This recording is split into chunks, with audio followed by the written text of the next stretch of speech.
Com o passar dos anos, ficou cada vez mais comum você morar em um país e trabalhar para uma empresa de um outro país.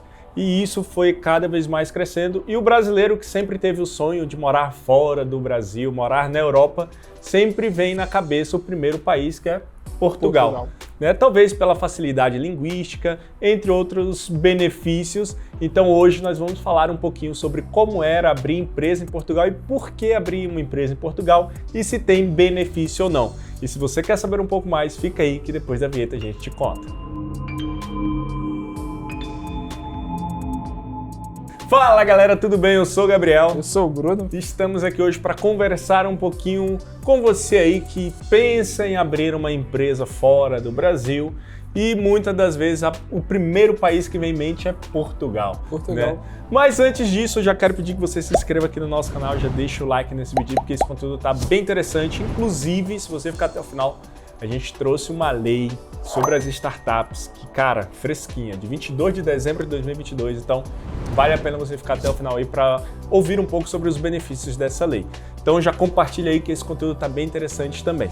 Então, dito isso, vamos nessa. Portugal, né, Brunão? Portugal, país português. Então, às vezes muito bem. Faz muito bem. Então, às vezes, a barreira linguística aí praticamente não tem, né? Por mais que existam bastante falsos cognatos, né, digamos assim, alguns trocadilhos. Alguns trocadilhos aí. Mas, cara, quando a gente fala no mundo dos negócios, né, muitos brasileiros têm em mente Portugal justamente pela facilidade linguística. Acho que esse é o primeiro ponto, assim, de avaliação, né? Lógico que existem outros países com alguns benefícios até melhores, né? Estônia, Uruguai, às vezes o próprio Estados Unidos. Mas aí a pessoa já fala assim, pô, mas meu inglês não tá afiado. Então, para entrar na Europa, digamos assim, né, eu vou em Portugal primeiro e depois eu posso expandir para a Europa ou um outro continente. Então, isso é muito comum, né? Isso é o que a gente tem ouvido bastante aqui dos nossos clientes. Aqueles clientes que talvez tenham um domínio, né, de uma segunda, terceira língua, às vezes optam pela Estônia, né? Sim. Ou algum outro país, mas a grande maioria, até mesmo acho que por questão de medo, opta por Portugal por ser mais acessível a nós brasileiros, né? Para xingar alguém é mais fácil. Tanto que recentemente o governo de Portugal, tipo, até umas 2 semanas atrás, um mês atrás mais ou menos, a gente tá gravando em abril? Abril. Eu tô perdido da data de hoje. Tá gravando em abril. Agora, mês de março, foi aprovada aí uma residência automática para os brasileiros, né? Então, antes você demorava aí 2, 3, 4 anos para conseguir a sua autorização de residência, nem era residência, para conseguir sua autorização de residência, autorização de solicitação de residência, perdão, você demorava aí 3, 4 anos. Agora tá assim, né? Automático para brasileiros. Então, Portugal é um país que tem que, sim, né, por ser um anexo nosso, ou nós anexo dele, tem facilitado bastante para a galera. E aí, quando a gente fala de empresas, ou seja, pessoas coletivas, em Portugal você não vai falar CNPJ, você vai falar pessoas coletivas, né? Não é pessoa jurídica. Quais são os tipos de empresas que a gente tem para abrir em Portugal? Quais são esses impostos? O que você trouxe aí pra gente, Brunão? Então, Gabriel, a gente separou aqui, né? E assim, o que a gente percebe é que tem uma semelhança muito grande com o Brasil, né? E com a União Europeia, com outros países também, com a Estônia e tal. Então, lá, por exemplo, a gente tem as sociedades por cotas, que é a LDA, né? Que é como se fosse, comparando aqui no Brasil, uma LTDA, que existe ali uma espécie de uma blindagem patrimonial. Né? A gente tem as sociedades unipessoais por cotas, que é como se fosse uma sociedade limitada unipessoal aqui no Brasil. Né? E a gente tem as de nome coletivo, que é como se fossem as cooperativas, e as sociedades anônimas, as SAs, têm exatamente com o mesmo termo lá em Portugal. Exatamente. E as sociedades por cotas, né, limitada, ela às vezes, né, pode até ter um nome diferente, mas no razão social tem que constar limitada também, né? Então, João Gabriel, editor de vídeo limitada, né? Um exemplo. E na verdade, assim, se for unipessoal, tem que ter o termo unipessoal, né? Se for 2 ou mais sócios, aí basta ter o limitada ou LDA no final, né?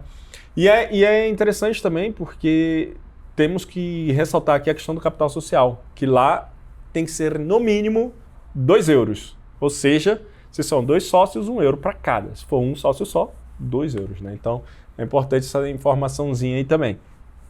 E aí falando um pouquinho do regime tributário, né? Em Portugal não tem bem regime tributário como é no Brasil, que a gente tem Simples Nacional, lucro presumido, lucro real. Tem 5 impostos. 5 impostos imposto pra caramba aí, né? Então a gente tem IPTU, IPVA. Isso eu nem tô contando só de empresa, né? Tô contando no geral, IPTU, IPVA, imposto de importação, exportação, é muito imposto. Tem imposto que vai para a União, vai para a prefeitura, tem imposto que vai para o Estado. Exato. Lá não tem. Lá não tem muito isso, lá é uma forma mais simples. Lá qual o regime tributário? Tanto que lá eu conversando com o cara, ele falou, cara, que não tem um regime tributário. Eu falei, tá, e como é que se paga imposto em Portugal? Então ele falou, cara, é sobre o lucro. Pronto, ou seja, como se fosse o nosso lucro real. Né? Então lá eles chamam de lucro tributável, né? Então você tem... E só o parênteses, o Carlos é nosso contador partner em Portugal. Lá é o que a gente sempre discute, é o que nos ajudou, que escreveu o roteiro e tudo. O cara é expert, ele é referência em Portugal, inclusive, né? Então é um cara bem grande lá. Então, assim, como é que funciona a questão de tributação em Portugal aqui, resumindo para vocês? Eu vou citar aqui os 3 principais impostos, tá? Lembrando que existem outros também, mas eu vou citar os 3 principais, que é o IRC, Imposto sobre os Rendimentos de Pessoas Coletivas, que é como se fosse o nosso IRPJ. IRPJ. Né? Tem o IRS, Imposto sobre Rendimentos de Pessoas Singulares, que é como se fosse o nosso IRPF. E temos o Imposto de Renda, o Leão. Isso, Imposto de Renda da Pessoa Física. Isso, né? Que a gente... E temos o IVA, que é o imposto sobre valor acrescentado, ou valor agregado, enfim. O IVA, ele tem em toda a União Europeia, né? Sim. Então, não só na União Europeia, mas é muito comum no Uruguai também, nos Estados Unidos. Na Estônia. Na Estônia, né? Que a gente grava o vídeo explicando um pouquinho como é que é o IVA e tal. Exato. E aí, como é que funciona o IRC em Portugal? O imposto, né? Tá, Gabriel, então quando que a minha empresa vai pagar imposto em Portugal? Em resumo, sobre o faturamento da sua empresa, você não vai pagar nada de imposto. Tá? Quem vai pagar o imposto sobre o faturamento da sua empresa é o seu cliente. Então, se você, o Gui aqui, por exemplo, se o Gui for te cobrar 100 euros para fazer uma filmagem e edição de um vídeo, você vai pagar para o Guilherme, não é 100 euros, você vai pagar para o Guilherme 100 euros mais o IVA, que no caso, para serviços, é uma alíquota de 23%. Então, você vai pagar para o Guilherme 123 euros. E o Guilherme ele tem como obrigação de empresa de te cobrar esse IVA. Então, obrigatoriamente, ele tem que te cobrar isso aí. Depois, o Guilherme vai comprar um equipamento para a máquina dele, que é 100 euros esse equipamento. Então, ele não vai pagar 100 euros lá no caixa, ele vai pagar 100 euros mais o imposto de IVA sobre aquele produto, porque daí o IVA ele pode variar também de acordo com o produto, o serviço, enfim, né? E aí, no final do ano, o Gui vai fazer a compensação disso, do total de IVA que ele cobrou do cliente dele e o total de IVA que ele pagou para adquirir um produto ou para adquirir um serviço. Se no final dessa história o Gui pagou IVA a mais, o governo de Portugal restitui ele. Mas se ele pagou IVA a menos, ainda tem que fazer um pagamento complementar para o governo de Portugal. Basicamente é isso o IVA. Não é muito complexo. Na verdade, ele é um pouquinho, mas não é muito. Para quem está acostumado com o Simples Nacional, que é dependente de faturamento, exato, tem a tributação. Exatamente. Né? Então, assim, mas bem... Eu achei até interessante, porque se você comprou a mais, o governo te restitui, cara. Sim, então, principalmente a maioria do perfil das pessoas, das empresas que vão para a União Europeia, geralmente é uma startup que quer investir lá e tal, para esse tipo de empresa que está em tração e tal, em escala, que opera no prejuízo, um modelo de IVA faz muito sentido, né? Exatamente. Então, o IVA é basicamente isso, tá? Então, é sempre importante que quando você vender o seu produto ou seu serviço, você tem a obrigatoriedade de cobrar o IVA desse seu cliente, a menos que o seu cliente seja uma outra pessoa jurídica.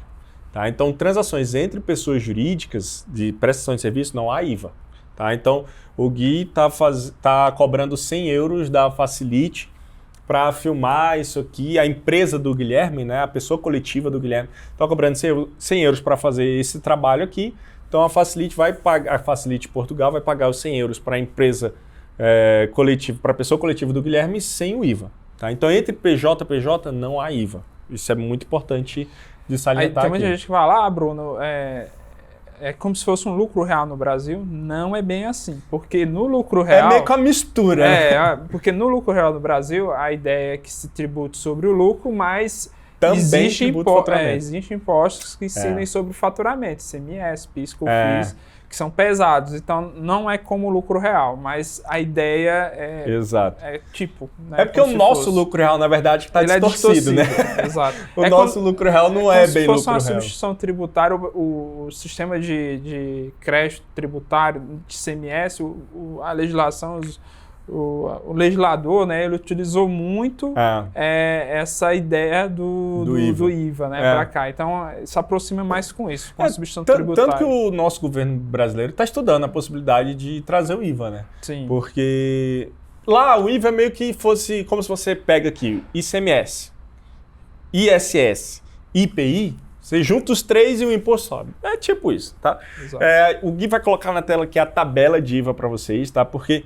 em Portugal, nós temos 3 regiões, tá? Nós temos o continente, que é o país Portugal ali, né? Aquele que todo mundo conhece, o Gui vai colocar um mapa aqui também, para vocês identificarem. E aí a gente tem a região dos Açores, que é uma região em desenvolvimento econômico, e a Ilha da Madeira, né? Que é, por sinal, a terra natal de Cristiano Ronaldo. Coloca Cristiano Ronaldo. Sim! Eu sou melhor porque eu sou o melhor. Então, essas duas regiões, tanto a Ilha da Madeira quanto a região dos Açores, são regiões, assim, bem precárias na questão de desenvolvimento socioeconômico. Então, visando desenvolver melhor essas regiões, o governo de Portugal traz vários incentivos para empresas ali, para empreendedores na região, em alguns casos até zerando os impostos. O governo de Portugal tem incentivos fiscais específicos para essas regiões que ele zera. Você não precisa me pagar imposto por 2, 3 anos só pelo fato de você desenvolver economicamente aquela região ali, né? Mas isso é um assunto para um outro vídeo, mas eu achei bem interessante isso quando eu estava estudando sobre isso. Então, basicamente é isso. Então, sempre em Portugal, as alíquotas de IVA, IRS, IRC ou qualquer outro imposto, ele sempre vai ter 3 colunas na tabela. Vai ter o continente, vai ter Açores e Madeira, beleza? Dito isso sobre o IVA, vamos falar sobre o IRC, que é a tributação sobre o lucro. Então o IRC ele vai funcionar da seguinte forma, você faturou lá, né? Você teve a sua faturação, vamos colocar aí, sei lá, 10 mil euros no ano, né, digamos. Desses 10 mil euros que você faturou, você não vai pagar imposto, né? Pelo contrário, você fez o seu cliente, sendo ele pessoa física, te pagar um imposto, ok? E aí depois disso, você tem ali uma série de despesas dedutíveis, né? Em Portugal não tem uma lista de despesas dedutíveis, né? Que na Estônia a gente até tem essa lista. Sim.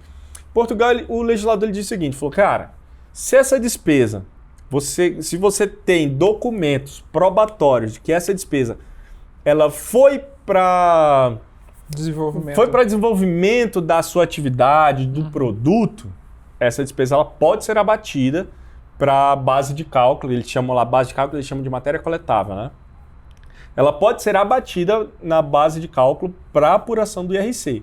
Porém, se essa despesa não tem nada a ver com a atividade, com o objeto social da sua empresa, né, com o seu pacto social, o pacto social é o contrato social, né, da empresa, então se essa despesa não tem nada a ver, cara, ela não vai ser dedutível, tá? Então ela vai somar lá nos impostos, vai somar na base de cálculo na hora de você abater. Eu vou deixar o link na descrição da lei que fala sobre isso.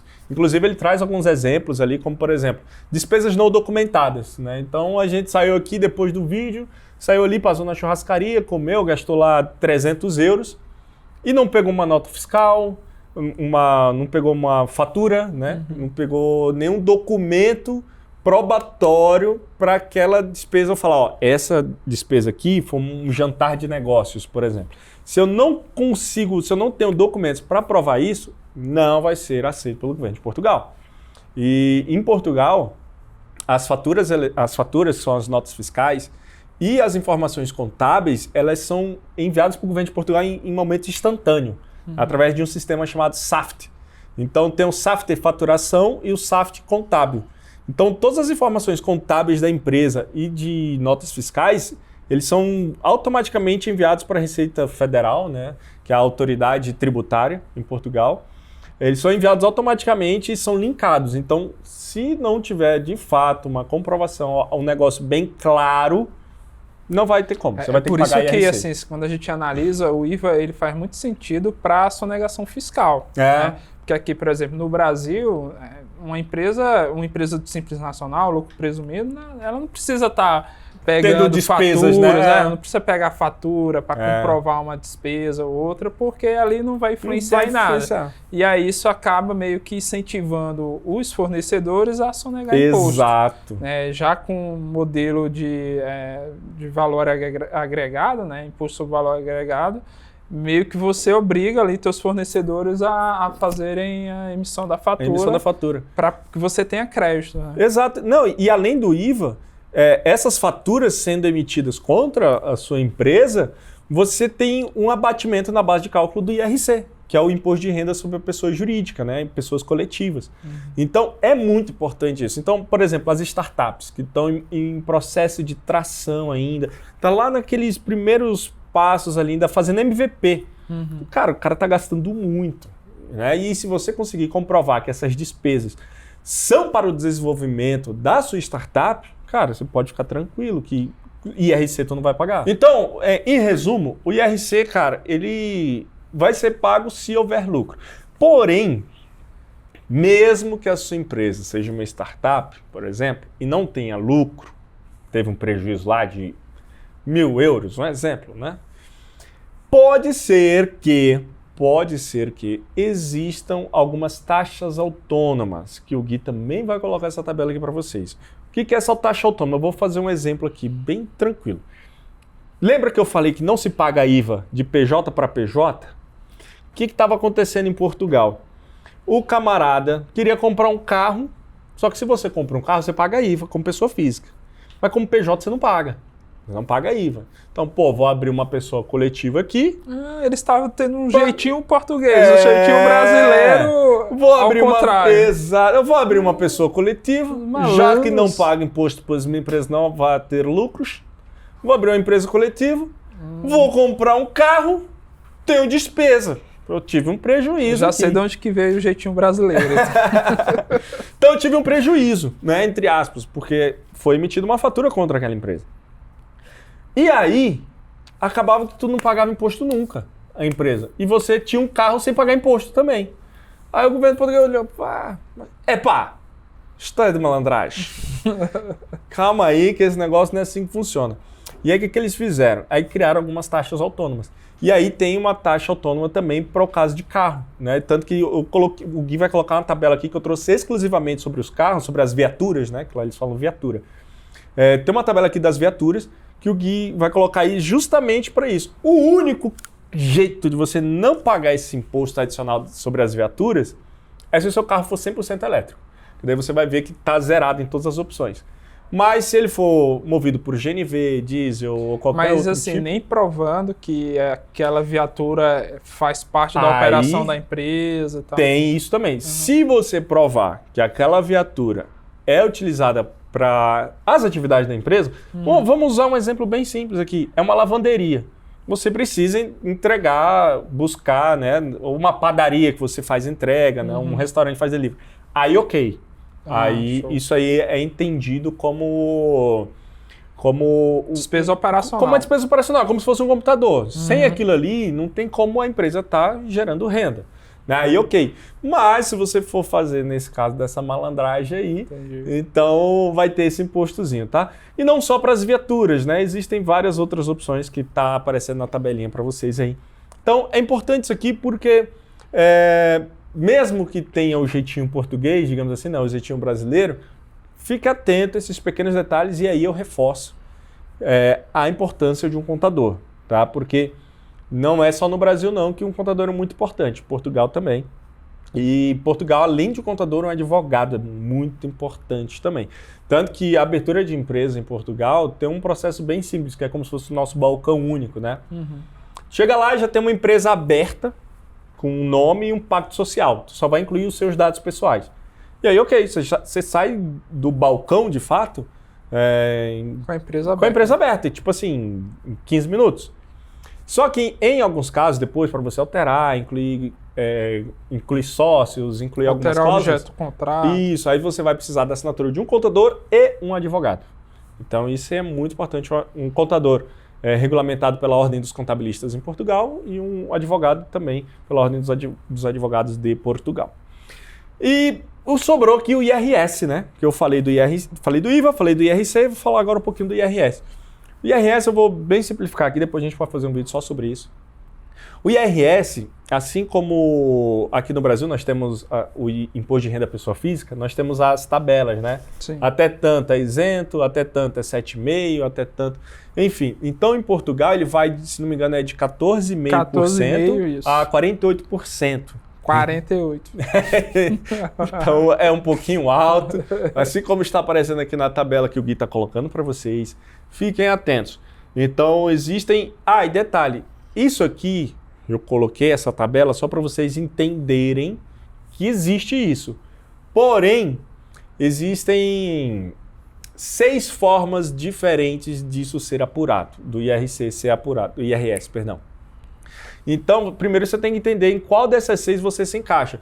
Por exemplo, é um residente não domiciliado, é um residente domiciliado em Portugal com empresa fora da União Europeia ou com empresa dentro da União Europeia. Então tem esses negocinhos, depois a gente pode fazer um vídeo só sobre isso. Mas então tem o imposto de renda, pessoa física, lembrando que sobre os lucros e dividendos da empresa, pode incidir também o IRS de 28%.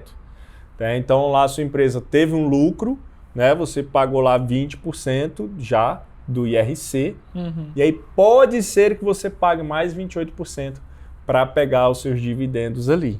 Então tem que ficar atento também sobre isso. Beleza? E temos também os impostos da Segurança Social. Segurança Social, que é diferente do Brasil, lá qualquer empresa ela é obrigada a pagar a Seguridade Social para os diretores. Exatamente. Né? Eles estavam, né? Vocês, acho que quem acompanha ali Portugal, o povo lá está envelhecendo, né? Demais. Então a galera jovem vai embora para a União Europeia, vai para França, Itália, vai para a Alemanha, tá ficando uma galera idosa lá, e aí eles estão com um problema grande lá de previdência para poder manter ali, custear ali a previdência. E aí o legislador teve uma brilhante ideia que é o seguinte, vamos pegar todos os diretores das empresas e obrigar eles a pagarem ali o INSS, podemos dizer assim, né? Então lá, todo diretor ele é obrigado a fazer os recolhimentos, né? No caso, por exemplo, fazendo um comparativo aqui no Brasil, lá eles têm o INSS que é descontado do diretor, do trabalhador, que é 11%, igual aqui no Brasil, né? Exato. No Brasil tem uns, o CLT é 8%, lá é 8%, mas assim, muito semelhante. Lá é 11%, né? Lá é 11%, né? E aqui no Brasil, a gente tem a contribuição patronal, que é de 20%, que quem geralmente arca esse custo é a empresa. E para também custear a previdência. Lá eles têm uma espécie de CPP que é de 23,75, que é pago por parte da empresa. Exato. Então quando você junta aí 23,75 com 11, dá um custo aí de 34%, 34,75% para custear a previdência. E lembrando que esse valor é sobre o salário do sócio, né? Se for 1.000 euros, 1.500 euros, é sobre esse valor. O salário mínimo em Portugal hoje, 2023... em abril de 2023, é 760 euros. Né? Então, provavelmente, chegando próximo aí a virada para o segundo semestre, ele atualiza. Lá, geralmente, eles atualizam no meio do ano. Né? Então, provavelmente vai atualizar, mas hoje, em abril de 2023, está 760. E no Brasil, por exemplo, a gente aconselha, com base no entendimento da solução de consulta 120, 2016, inclusive tem até um vídeo que a gente grava sobre a obrigatoriedade do Prolabore aqui no Brasil. Você vai entender um pouco como é que a Receita Federal entende a respeito desse assunto, né? Como é que é a posição dela. Diferente de lá, aqui, por exemplo, você pode selecionar o sócio administrador da empresa e averbar que ele está sendo remunerado pela prestação de serviço que ele presta para com a empresa. Né? E aí, sei lá, você tem outros sócios que é só minoritários e tal, esses aí, em tese, não precisariam, desde que, né, enfim, cumpra com os requisitos ali do entendimento da CUSE 120. Beleza. Dito isso, então eu posso só selecionar um diretor lá em Portugal para poder fazer a contribuição só ele? Não, lá são todos. Você tem 3, 5 sócios diretores na sociedade, tem que fazer o recolhimento dos 5. Exato. Tem empresas que conseguem, através tipo de um processo administrativo fiscal, vamos colocar assim, tem empresas que conseguem até tipo, isentar 2 ou 3 sócios. Entendi. Né? Mas assim, é uma linha muito tênue. Né? É um assunto muito delicado que a recomendação nossa é que todos os sócios tirem para você ficar bem tranquilo, porque é o que a lei diz, é o que a base da lei diz. Né? Mas isso aí é um assunto que até hoje lá é extremamente polêmico. Né? Sensível. Sensível. Pronto, essa era a palavra. E aí tem um outro detalhe também, que, por exemplo, nós brasileiros domiciliados no Brasil, não conseguimos abrir empresa em Portugal sem um sócio administrador de lá. Né? Pode ser um sócio estrangeiro, pode ser um outro brasileiro que esteja em Portugal, mas ele tem que ser residente fiscal em Portugal. E aí entra mais uma questão da obrigatoriedade da segurança social, porque daí esse cara ele é obrigado a receber a segurança social. Então, por exemplo, eu, Gabriel, hoje eu tenho um NIF, né, que a gente precisou tirar o meu NIF para abrir a empresa em Portugal. Porém, eu não sou residente fiscal de Portugal. Então, nós colocamos o Carlos, né, como nosso sócio administrador lá. Então, obrigatoriamente, nós temos que contribuir para a Previdência Social dele. Né? Aí, nesse caso, a minha não precisa, porque eu não sou residente fiscal em Portugal. Mas a partir do momento que você é residente fiscal lá, aí você se torna contribuinte obrigatório ali. Beleza? Então, dito isso... a gente só falou de imposto aqui, né? Mas qual o benefício de estar em Portugal, né? E aí, existe uma série de benefícios fiscais. Eu vou deixar um link aqui na descrição. Se der, eu acho que eu vou deixar um arquivo em PDF aqui, que o Carlos até me passou, sobre o governo de Portugal. Eles fizeram um e-book. Eles fizeram um e-book bem interessante. Eles fizeram um e-book de benefícios fiscais, tipo isso. Cara, achei muito da hora. E aí eu até destaquei 2 aqui pra gente, que é o CIDID. O que é o CIDID aí mesmo? Sistema de Incentivos Fiscais à Investigação e Desenvolvimento Empresarial. Pronto. Aqui no Brasil nós conhecemos isso como pesquisa e desenvolvimento. Tá. Entende? Então lá em Portugal, pesquisa e desenvolvimento é investigação e desenvolvimento. Então tem um benefício fiscal lá, que é esse CIDID, que todas as despesas que você tiver com... Todas as despesas que você tem lá com pesquisa e desenvolvimento, ela meio que é potencializada para bater um pouco a mais dela. Então, se você gastou 1.000 euros com pesquisa e desenvolvimento, tem uma fórmula aí, uma conta, que tipo assim, tu pode considerar que aquela despesa foi tipo 1.500 euros. Entende? Você pode valorar ela um pouquinho a mais, porque ela foi gasta pesquisando e desenvolvendo alguma coisa. Lógico que daí dentro do benefício fiscal tem lá quais são essas investigações de desenvolvimento, né? Você também não vai pesquisar e desenvolver um negócio que não seja relevante para a sociedade, né? Que não seja relevante para o governo de Portugal. Os percentuais começam aqui de 15%, vai para 32% até 50%. Isso. É a taxa incremental. Isso, exatamente. Então você pode potencializar aquela despesa, como se fosse isso, né?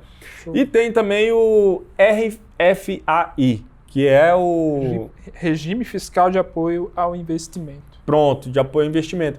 Esse aí, eu associaria ele um pouco com, por exemplo, um investidor anjo, né? Ou muitas das vezes você está fazendo investimento na infraestrutura, tanto que esse benefício fiscal ele fala que são investimentos tangíveis e intangíveis, né? Então você pode investir na sua marca, né, na sua patente, e você pode investir também na infraestrutura. Então, vou olhar aqui e falar assim, para trazer um melhor ambiente de trabalho para a equipe, vamos investir, ampliar essa sala, tudo mais. Então, em alguns casos, a depender da despesa, ela também pode ser, digamos aí, potencializada para abatimento da base de cálculo. Ele fala aqui, setor de construção, aquisição, reparação, instalações fabris, atividades turísticas, produção audiovisual e administrativas. Olha aí, isso aí é só alguns exemplos que eu trouxe, né? Que ele tem uma série de coisas lá. Então, são 2 benefícios que eu achei bem interessante para vocês aí, para a gente trazer. E, por fim, porém não menos importante, que eu prometi lá no começo, é uma lei que saiu em dia 22 de dezembro de 2022, que é a lei das startups em Portugal, que é a lei de número 56. Fazendo uma associaçãozinha aqui, né? Como se fosse o nosso marco legal das startups aqui no Brasil, né? Que trouxe a definição de startup, trouxe algumas agilidades para startups, né? Alguns benefícios. Então, quais são esses benefícios aí que eles citam? Assim, só alguns, né? Para também não ficar um negócio muito grande. O que a gente sacou aqui da lei, a criação de startups em apenas um dia, isenção de impostos de selo na criação de empresas, incentivos fiscais para investidores em startup, que é aquele lá, né, que a gente falou, incentivos fiscais para funcionários de startups, redução de burocracia e simplificação de processos para startups. Muito semelhante no Brasil. Muito semelhante ao nosso marco Brasil. legal. Exato. Esse imposto de selo é bem interessante. O que é o imposto de selo? Esse talvez é um dos impostos mais antigos de Portugal. Isso é da época dos reis, né? Que o imposto de selo nada mais é que como se fosse aqui no Brasil nossas taxas notoriais de cartório. Então, para startup não tem isso lá, como se fosse talvez a nossa taxa da junta comercial. Sei. Então lá você não precisa pagar essa taxa da junta comercial para abrir uma startup, né? Entendi. Então, mas para isso você precisa se enquadrar como startup, né? No conceito de startup, que ele traz aí o conceito também na lei. Então esse aqui só fechando é como se fosse Inova Simples aqui, É que você isso, abre uma empresa sem precisar ter custo com nada. Exato, né? exatamente, como se fosse o nosso Inova Simples. A lei complementar 167. Bem associado, bem associado. Show. E quais são os requisitos de startup que ele traz aqui em cima também, aqui, ó? Vamos lá. A empresa deve ser uma startup que é definida como uma empresa que se dedica a pesquisa, desenvolvimento e inovação em produtos, serviços ou modelos de negócio. É como se fosse aqui no Brasil aquela autodeclaração, né, de Sim, startup. aqui no Brasil, pelo Inova Simples, você faz uma autodeclaração. Uma autodeclaração. É a mesma coisa. A empresa não pode ter mais de 10 anos de existência e deve ter um faturamento anual inferior a 50 milhões de euros. A empresa deve ter sede em Portugal ou em outro país da União Europeia, empregue menos de 250 trabalhadores. Show. Muito parecido com o nosso marco legal, né? Que lá também fala que a startup ela tem que ter um faturamento inferior a 50 milhões de reais. Sim. E não pode ter mais de 10 anos de existência também. Sim, né? também. Então, também. porra, muito... ela não limita funcionários, pelo menos. Eu também não me lembro de limitação não fala de funcionários. limitação. Mas tem sim data de... Tem idade mínima, idade, né? E faturamento. E faturamento, show. Além disso tudo, né, da gente já ter falado de um regime específico de tributação, como se fosse nossa Inova Simples, agilidade na abertura, Portugal, cara, tá trazendo também um panorama para startup muito grande, né? É o Portugal 2030. 2030, enfim. O Startup Summit de lá, né? Que é um dos maiores eventos de startups do mundo. Exato. Lá. Eu vou deixar o link na descrição aqui do Portugal 2030 para vocês darem uma olhada. A imensidão de projetos que tem para até 2030, ou seja, a gente está em 2023. Então ainda tem 7 anos para vários projetos serem executados aí. E são projetos a fundo perdido, a maioria deles, ou alguns com alguns incentivos, enfim. Cara, dá uma olhada, se você que está abrindo uma startup e pensa em internacionalizar, esse é o momento, essa é a hora. Então tem bastante oportunidade aí. E é recurso que vem da União Europeia, então eles... É dinheiro... É fundo perdido, né? Fundo perdido. Não é tão difícil conseguir, não. Exatamente. E aí tem lá para... Pô, minha startup é energia renovável, tem recursos específicos. Minha startup é de inteligência artificial, tem um edital específico. Então tem bastante coisa interessante. O que a gente percebe, né, Gabriel, é que tipo assim, se você tem uma startup no Brasil que ela tem potencial de ser global e ela já tem uma certa atração, já tem um produto validado e tal, pô, eu quero ir para Europa, por exemplo, cara, Portugal é um bom... por conta que, ótimo destino, né? Por conta de tem investimento na casa de 20, 30 mil de fundo perdido, que você vai lá só para validar teu projeto, Exato. Né? Então é um país a ser considerado, sim. Exatamente. E um outro ponto, às vezes você está, né, pensando em internacionalizar a sua empresa e às vezes ela nem é uma startup, mas você talvez consiga ajustar um pouquinho ali o seu business plan e enquadrá-la como uma startup em um outro país, né? Porque a gente está falando da União Europeia, que muitas pessoas idolatram, mas a galera lá, em alguns casos, não são tão evoluídos na parte de tecnologia. Então, para eles, às vezes, conversando com alguns portugueses, eles falam, nossa, vocês no Brasil são muito evoluídos na tecnologia.